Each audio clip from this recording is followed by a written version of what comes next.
안녕하세요. 뜨는 아침 묵상 이성훈 목사입니다. 여러분 오늘 하루 잘 시작하셨나요? 저는 뜨아 가족들 생각하면서 항상 기도하는 것은요. 아침이 좀 활기차셨으면 좋겠다. 아침에 일어나셨을 때 정말 하늘의 에너지로 좀 가득 채워지는 그런 모습이셨으면 좋겠다 기도하는데요. 여러분 제 기도를 이루어 주십시오. 아침에 좀 활기차게 일어나시고 어제 무슨 일이 있다 할지라도 아침에 하나님이 주시는 기운을 좀 누려보시고 느껴보셨으면 좋겠습니다. 저는 오늘 특별한데요. 뜨아가 99회이기 때문에 그렇습니다. 내일 100회를 맞습니다. 너무 기분이 좋아요. 100회까지 갈 수 있을까? 100회 너무 거리 멀는데 하고 1회, 2회, 40회 되었을 때 되게 기뻤던, 50회 되었을 때 특집했던 그런 시간이 있었는데 100회가 이제 내일입니다. 오늘 99번째 시간인데요. 더욱이 감사드리는 것은 정말 이렇게 눈 이제 겨우 뜨는 이 작은 공동체에 마음 내주시고 구독 눌러주시고 아침마다 7시만 되면 정말 그 시간 잘 지켜서 뜨아 봐주시고 혹여 아침에 못 보셨다 하더라도 일상 가운데 하루의 시간 가운데 뜨아 클릭해서 봐주셨던 여러분들이 계셔서 이 시간까지 올 수 있었습니다. 진심으로 감사드립니다. 우리 뜨아 가족들, 우리 구독자님들 진심으로 감사드리고 혹여나 아직 구독을 못 누르신 분들은 이 기회에 구독 한번 눌러주시고 또 좋아요도 한번 눌러주시면 더 큰 힘이 나겠습니다. 그래서 내일은요 100회 특집으로 저의 배우자이기도 하고 동역자이기도 한 배용호 목사님과 함께 뜨아를 진행하려고 합니다. 여러분 기대해 주시고 기도하는 마음으로 바라봐 주셨으면 좋겠습니다. 한 가지 더요. 뜨아가 이제 100회를 이렇게 맞이하게 되었는데 100회를 기점으로 저희가 한 2주간 재정비의 시간을 가지려고 합니다. 이제 뜨아 안 하나 봐 이렇게 생각하시면 안 되고요. 2주 후에 저희 찾아뵙습니다. 더 좋은 모습으로 더 풍성하게 더 단장된 모습으로 찾아뵙습니다. 그러니까 떠나지 마시고 2주를 기다려 주시고 기도해 주시고 또 응원해 주시면 더없이 힘이 날 것 같습니다. 여러분 진심으로 감사드립니다. 오늘도 하나님의 말씀 함께 나누며 또 묵상했으면 좋겠는데요. 창세기 39장 1절에서 3절 말씀입니다. 함께 보시겠습니다. 요셉이 이끌려 애굽에 내려가매 바로의 신하 친위대장 애굽 사람 보디발이 그를 그리로 데려간 이스마엘 사람의 손에서 요셉을 산이라.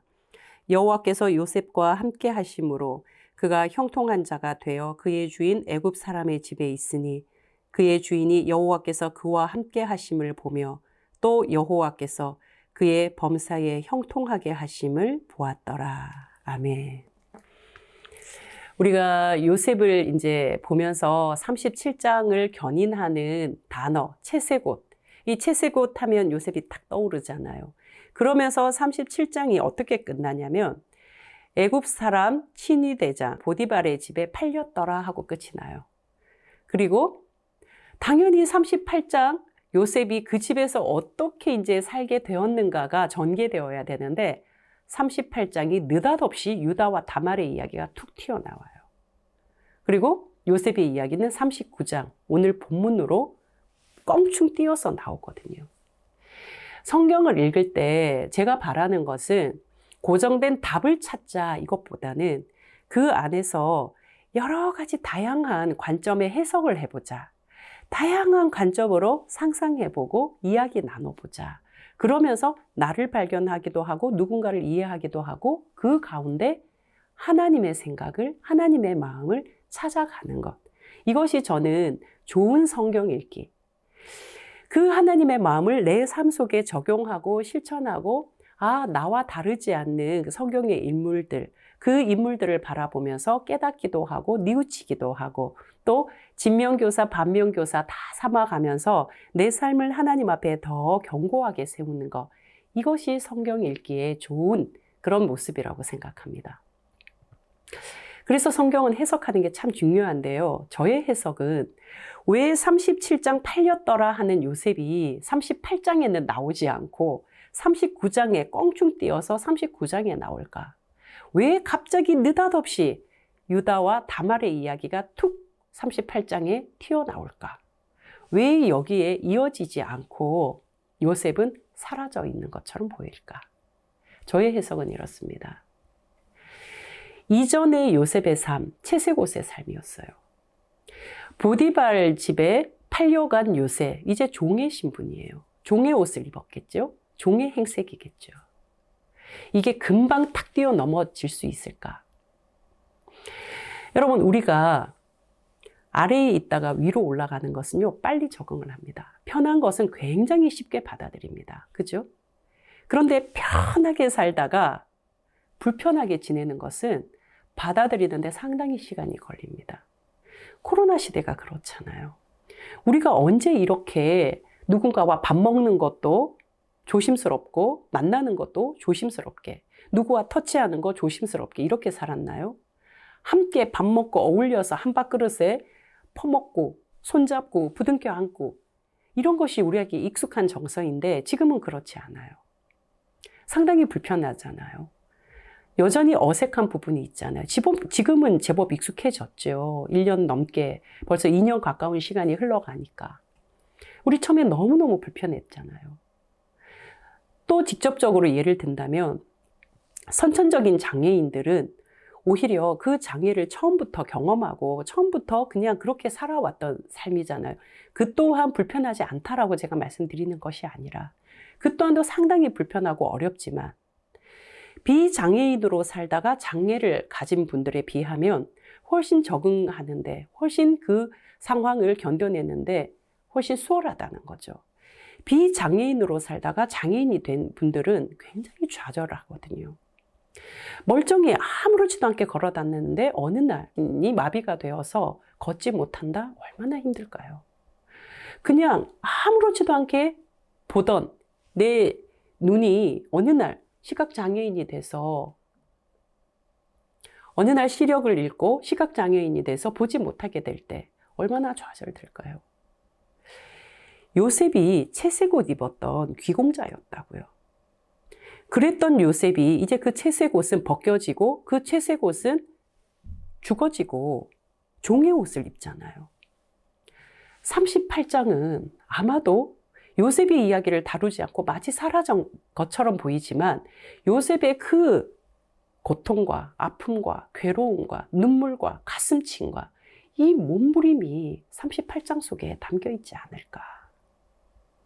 그냥 성경은 껑충 띄어서 요셉이 아무렇지도 않게 보디발의 집에서 종노릇하면서 거기서 인정받고 그 다음 간다고 소개하고 있지만 요셉은 정말 말도 못하게 내가 여기서 죽는 게 낫지라고 생각하지 않았을까? 어쩌면 자살을 시도할 만큼 괴로운 시간을 보내지 않았을까? 성경은 굳이 그것을 유다와 다말의 이야기로 38장을 메우고 있지만 실제로 보이지 않는 요셉의 삶은 거기에서 애통해하고 괴로워하고 분노해했다가 우울해했다가 절망스러워했다가 몸부림치고 있지 않았을까? 제 눈에는 38장이 그렇게 보여졌던 거죠. 요셉의 시각으로 말입니다. 39장으로 이어져서 요셉이 이야기를 해요. 보디발의 집에 종으로, 노예로, 하인으로. 더 이상 요셉은 자기가 선택할 수 있는 게 없어요. 그런데 여러분 39장이 또 견인하는 문구들이 있다는 거예요. 37장의 견인이 채색옷이었다면 39장이 견인하는 메시지가 제 눈에 보여졌습니다.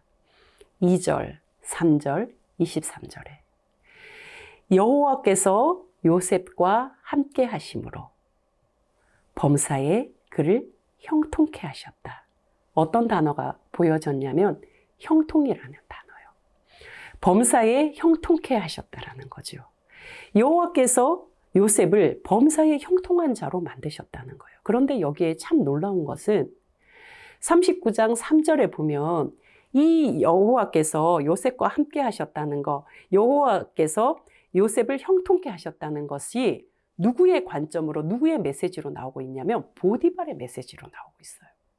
보디발이 요셉은 여호와께서 함께 하시는 사람이구나. 요셉은 여호와께서 형통케 하시는 사람이구나.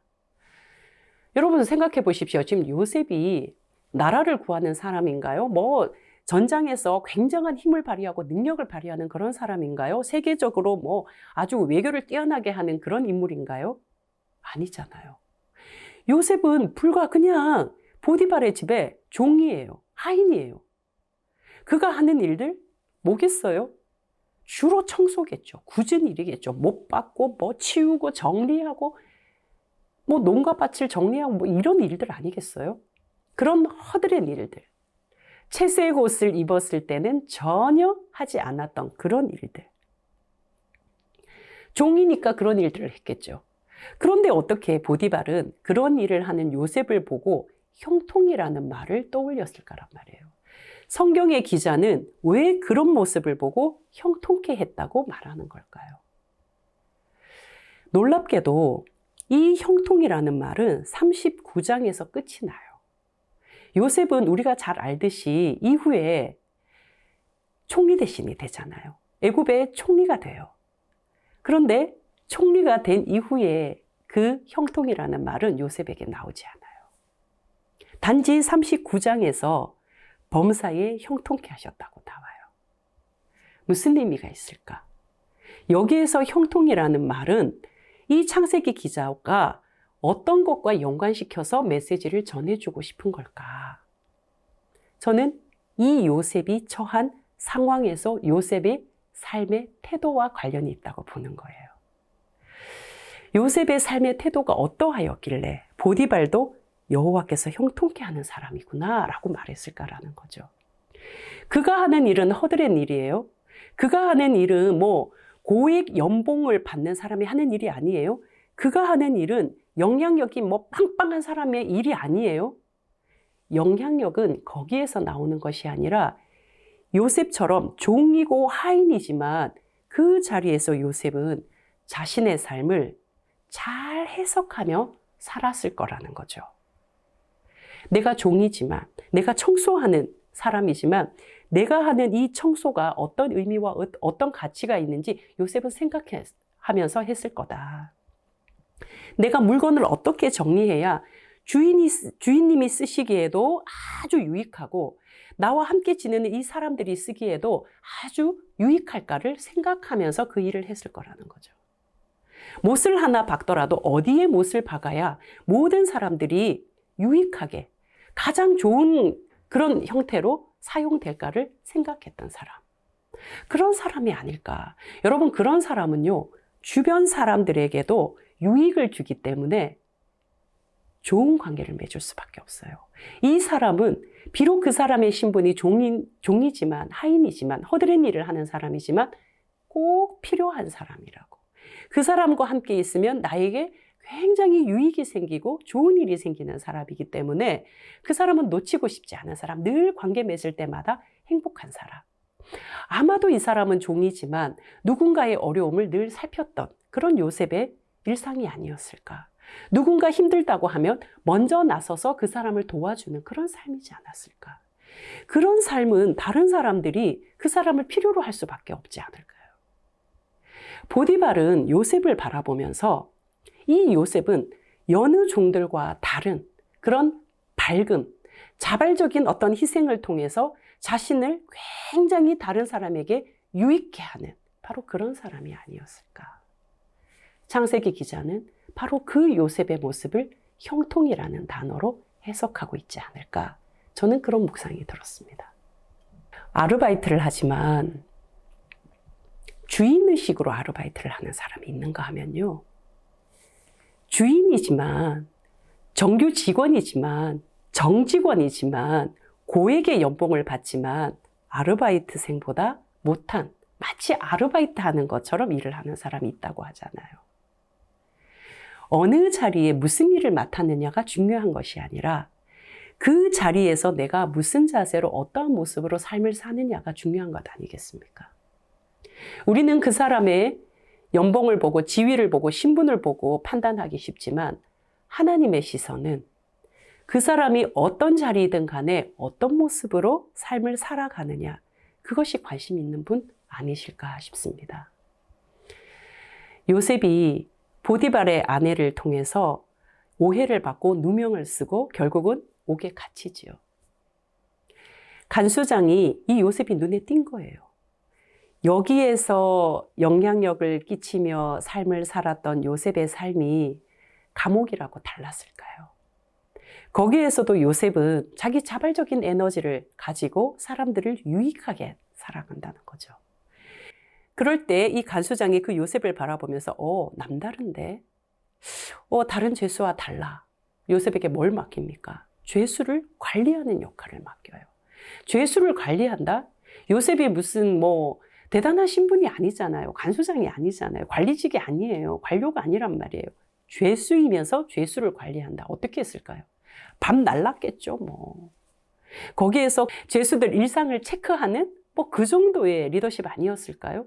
밥을 날라주는데 어떻게 하면 그게 형통한 것으로 날라줬을까? 그 감옥에서 청소를 하는데 어떻게 하면 그 형통한 청소를 했을까? 뭔가 요셉은 하나를 하지만 자신의 처지를 비관하거나 원망하거나 절망하는 것이 아니라 그 자리에서 발광, 빛을 내는 그런 사람으로 살아갔지 않았을까 싶습니다. 저는 그 요셉이 눈에 들어와서 이 형통이라는 단어는 요셉의 일상, 그 일상에서의 거룩이다. 이렇게 해석이 되어졌습니다. 사랑하는 뜨아 가족 여러분, 오늘 하루는 우리의 일상을 한번 살펴보았으면 좋겠습니다. 언제까지?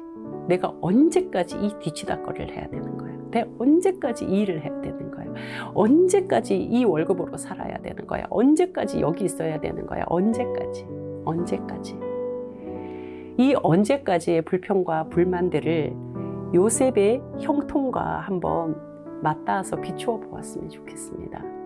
언제까지가 아니라 오늘을 주심에 감사하고 여기 있음에 감사하고 이것을 통해서 나는 무엇을 할까를 생각하고 고민하면서 요셉이 비록 종이의 신분이었지만 노예였지만 그 사람의 삶의 태도와 삶의 모습이 많은 사람들을 유익하게 하고 주인의 마음을 기쁘게 하고 그 주인이 그 모습을 보고 형통이라는 단어를 생각할 수 있었던 것처럼 우리의 삶의 일상이 형통하였으면 좋겠습니다. 그 형통은 다른 말로 거룩이 아닐까 싶습니다. 우리의 일상, 우리의 살아가는 삶의 작은 부분들이 거룩해지는 것 말입니다. 나 중심적으로, 이기적으로 나만 생각하고 살아가는 사람은요, 그 사람이 어떤 자리에 있든 그 사람이 무엇을 가지고 있든 그것은 영향력이 될 수가 없다는 사실입니다. 따라서 그 사람은 형통한 사람이 될 수가 없습니다. 그러나 내가 살아가는 삶, 그 자리가 어떠하든 그 형편과 그 처지가 어떠하든 하나님을 생각하고 그 자리를 소중하게 여기는 사람은 그 자리 안에서 빛이 나거든요. 다른 사람을 유익하게 하거든요. 다른 사람을 도우면서 살아가는 그 기쁨을 누리거든요. 그 사람이 바로 형통한 사람입니다. 저와 여러분이 오늘 하루 형통함을 누렸으면 좋겠습니다. 여러분이 있는 그 자리 소중히 여기시고 여러분과 함께 있는 사람 소중히 여기시고 여러분이 하는 일 소중히 여기셔서 하나님이 여러분을 보시며 형통하다 말씀하시는 그런 하루 되시기를 주님의 이름으로 축복합니다. 기도하시겠습니다. 하나님 아버지, 요셉을 형통케 하신 하나님, 요셉과 함께 해주신 하나님, 우리의 삶의 자리도 돌아보며 나는 불통하고 불평하고 있지는 않은지 살펴보게 하여 주시옵소서. 그래서 하나님이 내게 지금 허락해 주신 자리 소중히 여기게 하여 주시고 그리하여 우리의 삶이 하나님 보시기에 보다 선하고 아름답고 빛이 나는 그런 삶을 살게 하여 주시옵소서. 이 시간 사랑하는 우리 믿음의 가정들 중보합니다. 자녀를 기다리며 태의 문을 열어주실 것을 간절히 소망하는 가정이 있습니다. 하나님 은혜를 베풀어 주시고 태의 문을 열어주시고 귀한 생명을 하나님 그 가정에 허락해 주시기를 간절히 소망합니다. 또한 몸이 불편하여서 주님 앞에 아뢰이는 가정도 있습니다. 고치시고 만지시고 치유해 주시는 하나님의 손길이 그 가정 가운데 임하여 주셔서 연약한 몸을 일으켜 세워 주시고 고쳐주시는 은혜가 있게 하여 주시옵소서. 노년에 있는 우리 성도들, 하나님, 노년에 어른의 길이 있음을 기억하게 하여 주시고 많은 사람들에게 좋은 영향력, 정말 거룩한 영향력을 끼쳐나가는 우리 성도들이 되게 하여 주시옵소서. 사랑하는 우리 뜨아 가족들 모든 삶을 오늘 하루도 형통케 하실 주님을 찬양하며 예수 그리스도의 이름으로 기도합니다. 아멘.